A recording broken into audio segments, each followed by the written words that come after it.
السلام علیکم ورحمۃ اللہ تعالی وبرکاتہ۔ پیارے بچوں، اس سے پہلے اسباق میں صحیح لذاتہ اور حسن لذاتہ پر گفتگو ہو چکی ہے۔ آج کے سبق میں ہم صحیح لغیرہ پر گفتگو کریں گے۔ صحیح لغیرہ کسے کہتے ہیں، اس کی تعریف کیا ہے،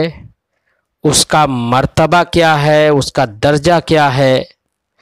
اور اس کی مثال کیا ہے، اس پر انشاءاللہ ہم ابھی آپ کے سامنے گفتگو کرتے ہیں۔ تو صحیح لغیرہ کسے کہتے ہیں، اس کی تعریف کیا ہے؟ تو آپ نے ماقبل میں پڑھا کہ اگر کوئی حدیث ایسی ہے کہ اس کے سند میں صحت کے تمام شرائط موجود نہیں ہے، شرائط خمسہ میں سے کوئی شرط مفقود ہے، مثلا کوئی راوی کہیں پر تام ضبط نہیں ہے، تو وہی صحیح حسن لذاتہ ہو جاتی ہے، اسی کو حسن لذاتہ کہتے ہیں۔ اور تمام شرائط صحت موجود ہوں تو وہ صحیح لذاتہ ہی ہے۔ اگر کوئی شرط مفقود ہے، کسی ایک طبقے میں مفقود ہے، تب وہ حسن لذاتہ ہی ہے۔ اب جب صحیح حسن لذاتہ ہی آپ نے جان لیا، تو حسن لذاتہ ہی میں اگر کوئی ایک راوی کا ضبط کم ہو گیا تو یہ حسن لذاتہ ہی ہے۔ یہی حسن لذاتہ ہی اگر دوسرے طریق سے بھی مروی ہے، چاہے وہ دوسرا طریق اسی جیسا ہو کہ جس میں کوئی راوی قلیل الضبط ہے، یا دوسرے طریق سے مروی ہے اور وہ دوسرا طریق اس طریق سے زیادہ قوی ہے، تو ان دونوں صورتوں میں یہ حسن لذاتہ ہی جس کو ہم کہہ رہے تھے، اگر تعدد طرق کی بنا پر وہ قصور اور کمی پوری ہو جاتی ہے، جو کمی کسی ایک راوی کے قلت ضبط کی بنا پر یا کسی اور وجہ سے پیدا ہو گئی تھی، اور دوسرے طریق سے اسی حدیث کے آنے کی بنا پر وہ قصور ختم ہو جاتا ہے، تو اس کو صحیح لغیرہ کہیں گے۔ تو خلاصہ گفتگو یہ ہے کہ صحیح لغیرہ وہ حسن لذاتہ ہی ہے جبکہ اس کی روایت کسی دوسرے طریق سے ہو جائے، اب وہ دوسرا طریق چاہے اسی کے مثل ہو یا اس سے قوی تر ہو۔ اس کو صحیح لغیرہ کیوں نام رکھیں گے؟ اس لیے صحیح لغیرہ نام رکھیں گے اس کا کیونکہ صحت پہلے جو سند ہے بذاتہ ہی بنفسہ ہی، اسی سند کی وجہ سے صحت اس میں نہیں آئی، بلکہ ایک دوسرے طریق سے یہ حدیث مروی ہو گئی تو غیر کے انضمام سے اس کے اندر صحت آئی اور اس کا قصور ختم ہوا، تو غیر کے انضمام سے جب صحت آئی، اس لیے اس کو صحیح لغیرہ کہتے ہیں اور صحیح لغیرہ اس کا نام رکھتے ہیں۔ اس کی ایک صورت آسان یہ ہے کہ ایک حدیث حسن لذاتہ ہے، پھر وہی حدیث دوسرے طریق سے بھی حسن لذاتہ ہے، تو دو طریق سے یہی حدیث حسن لذاتہ ہو گئی، تو حسن لذاتہ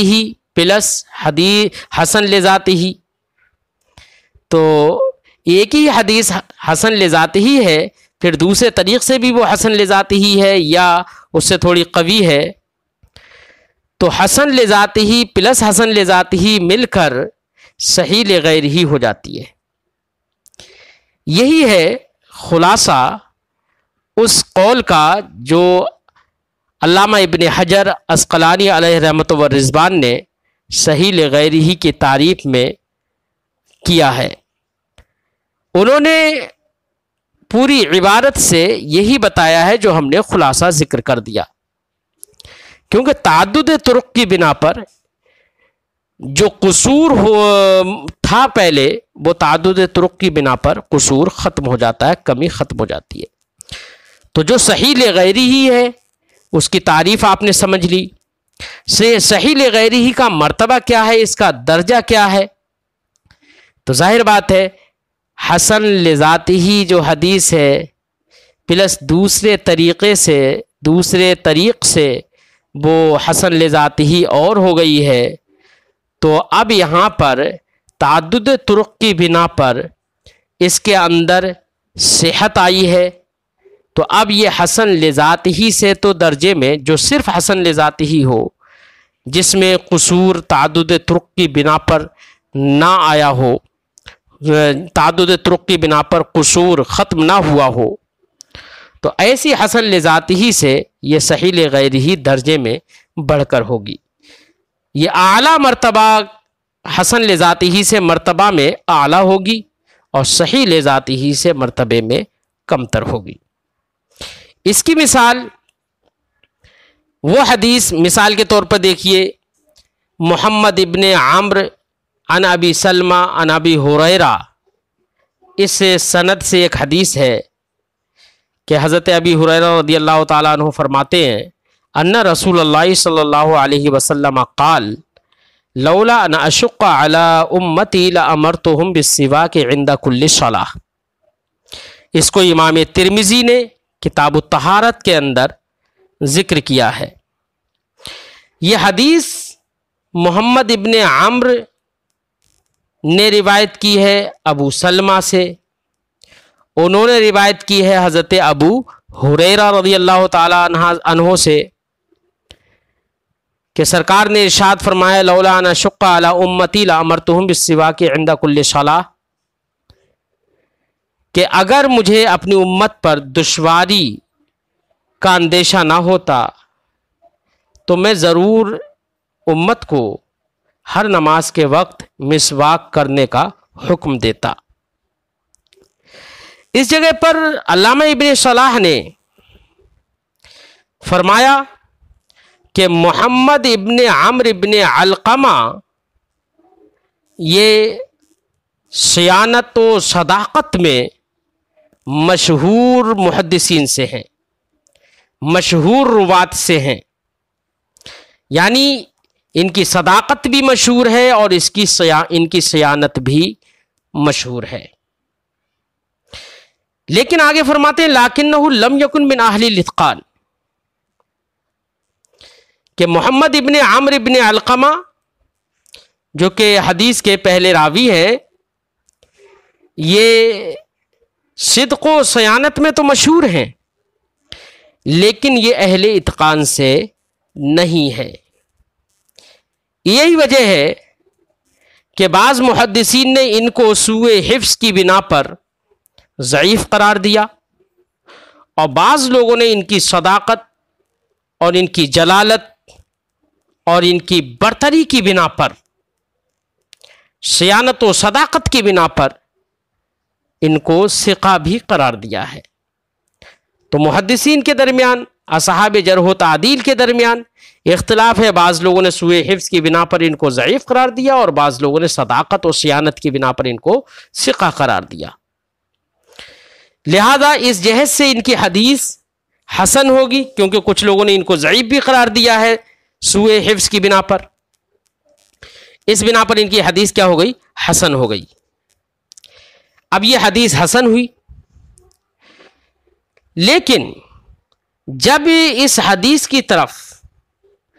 منظم ہو جائے اس کا مروی ہونا دوسرے طریق سے، کہ یہی حدیث دوسرے طریق سے بھی مروی ہے،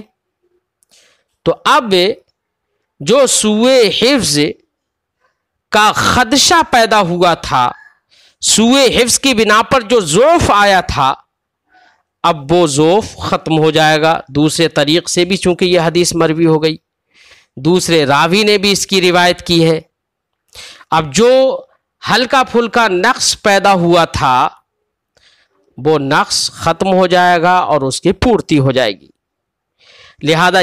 یہ سند، یہ حدیث اب صحیح قرار دی جائے گی، صحیح لغیر ہی ہوگی۔ اب یہ حسن لذات ہی کے درجے سے صحیح لغیر ہی کے درجے میں پہنچ جائے گی۔ اب آپ کے ذہن میں یہ بات آتی ہوگی کہ اس حدیث کی روایت دوسرے طریق سے کیسے ہے؟ تو میں نے آپ کو بتایا تھا کہ امام ترمذی نے اس کی تخریج کتاب الطہارت میں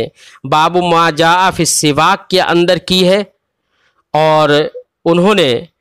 محمد ابن عمرو ابن علقمہ جو روایت ہے، جو سند ہے، اسی سند کے ساتھ انہوں نے پیش کیا، جبکہ امام بخاری رضی اللہ تعالی عنہ نے اسی حدیث کی جب تخریج کی تو امام بخاری نے ایک دوسرے طریق سے اس کی تخریج کر دی، اور انہوں نے اس کی روایت کی ہے ابو الزناد سے، وہ روایت کرتے ہیں اعرج سے، وہ روایت کرتے ہیں حضرت ابو ہریرہ سے۔ تو محمد ابن عمرو کی جگہ پر امام ترمذی نے جب اسی حدیث کو نقل کیا تو محمد ابن عمرو بن علقمہ کی جگہ پر انہوں نے ابو الزناد سے اس کی روایت کی، اور محمد ابن عمرو نے روایت کی ابو سلمہ سے، اور ابو سلمہ نے روایت کی ابو ہریرہ سے، جیسے کہ امام ترمذی کی تخریج کردہ سند میں موجود ہے کہ محمد ابن عمرو عن ابی سلمہ عن ابی ہریرہ۔ اور امام بخاری نے جب اسی حدیث کی روایت کی تو محمد ابن عمرو کی جگہ پر انہوں نے ایک دوسرے راوی کا ذکر کیا ہے، وہ ہیں ابو الزناد، اور ابو سلمہ کی جگہ پر انہوں نے اعرج کا ذکر کیا ہے، تو ان کی سند کی ترکیب یہ ہوگی کہ ان ابی الزناد ان الاعرج ان ابی ہریرہ۔ تو ایک دوسری سند سے آ گئی، وہاں پر ہم محمد ابن عمرو کی جگہ پر ابو الزناد راوی آ گئے جو کہ ثقہ ہے۔ تو اب اس حدیث کی سند میں جو قصور محمد ابن عمرو کی وجہ سے پیدا ہوا تھا وہ ابو الزناد کی وجہ سے اب ختم ہو جائے گا، لہذا یہ حدیث حسن لذات ہی نہ ہو کر اب صحیح لغیر ہی ہوگی۔ علامہ ابن حجر عسقلانی علیہ رحمۃ والرضوان نے نزہۃ النظر میں اتنی گفتگو کرنے کے بعد میں انہوں نے امام ترمذی کی اصطلاح کا بیان کیا ہے کہ جہاں پر حدیث صحیح ہو اور اس کے اندر تفرد واقع ہو تو اس سے مراد ہوگا صحیح لغیرہ ہی، اور اگر جہاں پر امام ترمذی کسی حدیث کے بارے میں یہ کہیں ھذا حدیث حسن صحیح، تو ان کی اس اصطلاح کا مطلب ہوگا کہ یہ حدیث کسی ایک طریق سے صحیح ہے اور دوسرے طریق سے حسن ہے، یعنی یہ کہو کہ حرف تردد جو او ہے وہ انہوں نے حذف کر دیا ہے کہ امام ترمذی کو اس بات کا یقین نہیں ہو پایا کہ یہ حدیث صحیح ہے یا حسن ہے، تو انہوں نے حرف تردد کو حذف کر کے انہوں نے یہ کہہ دیا حدیث حسن صحیح۔ اس پر ہم گفتگو اس سے پہلے سبق میں تفصیل سے کر چکے ہیں، لہذا علامہ ابن حجر عسقلانی علیہ رحمۃ والرضوان نے ایک اشکال پیش کیا ہے اور اس کا جواب بھی دیا ہے۔ اشکال یہ ہے کہ کسی حدیث کے بارے میں یہ کہا جائے کہ یہ حدیث صحیح ہے اور پھر یہ بھی کہا جائے یہ حدیث حسن ہے، تو پھر اس کا مطلب یہ ہوا کہ ان دونوں وصفوں کو جمع کرنا تو یہ تو مشکل مسئلہ ہے، کیونکہ حسن کہیں گے تو حسن کا مطلب یہ ہے کہ وہ صحیح ہونے سے قاصر ہے، اس کے اندر شرائط صحت موجود نہیں ہے، اور صحیح کہہ دیا تو صحیح کا مطلب یہ ہے کہ اس کے اندر شرائط صحت موجود ہے، تو قصور کو ثابت کرنا بھی ہو گیا اور قصور کی نفی کرنا بھی ہو گئی کہ حسن کہا اس کا مطلب اس کے اندر قصور ہے، صحیح کہا اس کا مطلب اس کے اندر قصور نہیں ہے، تو اس بات و نفی دونوں کو جمع کرنا کیسے صحیح ہوگا؟ تو جواب ہم اس سے پہلے بھی ذکر کر چکے ہیں، جواب یہاں پر بھی ذکر کر دیں کہ جب محدثین بالخصوص امام ترمذی جب یہ ذکر کرتے ہیں کہ یہ حدیث حسن ہے صحیح ہے یا صحیح حسن کہہ دیتے ہیں، تو اس کا مطلب یہ ہوتا ہے کہ ائمہ حدیث کو جب کسی حدیث کے ناقل کے حال میں تردد ہوتا ہے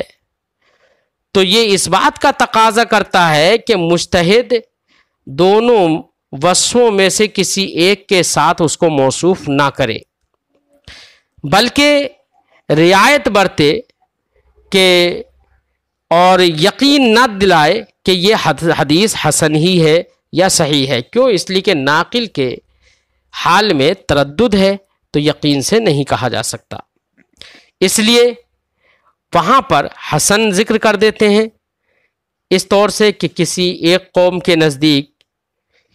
وہ حدیث جو ہے وہ حسن ہے اور دوسرے قوم کے نزدیک وہ حدیث صحیح ہے۔ تو اب ہمیں یقین نہیں ہے کہ حدیث صحیح ہے یا حسن ہے، اس لیے تردد کی بنا پر وہاں پر کہہ دیتے ہیں ھذا حدیث حسن صحیح۔ زیادہ سے زیادہ یہ کہا جائے گا کہ یہاں پر حرف تردد یعنی او حذف کر دیا گیا ہے کہ ھذا حدیث حسن او صحیح۔ یہاں پر حرف تعدد ایسے ہی حذف کر دیا گیا ہے جیسے کہ متعدد اخبار ایک مبتدا کی ذکر کی جائیں تو متعدد اخبار کے بیچ میں حرف عطف کو جیسے حذف کر دیا جاتا ہے، جیسے کہا جائے زید عاقل قاری حافظ، تو متعدد اخبار ہیں اور ان کے بیچ سے حرف عطف کو حذف کر دیا گیا ہے، بالکل اسی طریقے سے یہاں پر بھی حرف تردد یعنی او کو حذف کر دیا گیا ہے۔ لہذا اگر کسی حدیث کے بارے میں یہ کہا جائے کہ یہ حدیث حسن صحیح ہے یعنی دونوں وصفوں کو جمع کر کے کہا جائے،